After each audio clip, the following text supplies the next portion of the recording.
please like, comment and subscribe.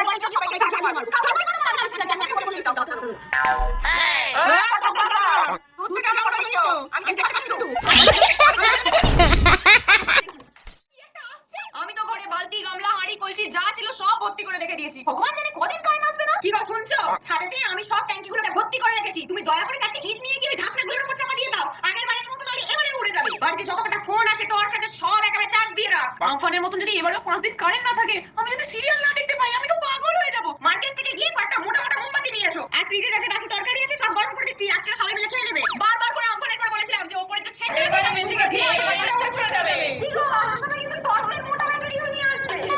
হাসপাতালে কোথায় রেখেছি? মশা ধূপ বানাবে। এখন শুনে মানে মোচা আলো আসে তো কলকাতাতে? না আসতে পারে। আমরা যদি ছোলা দিয়ে মোচা ঘন্ট বানিয়ে খাই। সুন্দর লাগছে। এই তুমি পকোড়া পেয়েছো?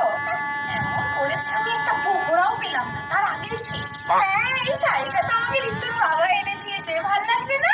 ছেলের মাকে তো বিয়ে দেখতে নেই। কেন এসেছে? মেয়েকে দেখো ওর রোগা কাঠি। এমন যে দেখলো মেয়েটি বিন্দুর জন্য আমি আমার মিষ্টি বোন হ্যাঁ যে আমার বাড়িতে আসি তার সম্বন্ধ নিয়ে এসেছিলাম। এরা তো মানা করে দিল বললো না। ওই কালো জ্যাকেট পরেছিস না কেন? আমার মামা তো মনে সাথে কিন্তু বেশ মানাবে। কথাটা পারবো না কি আসছেও না তো ও আসটা বন্ধু দেখে না একদম মানে সাজিয়েছে এমন থেকে ভালো সাজানো আমার বিয়ে দিয়েছে নয়।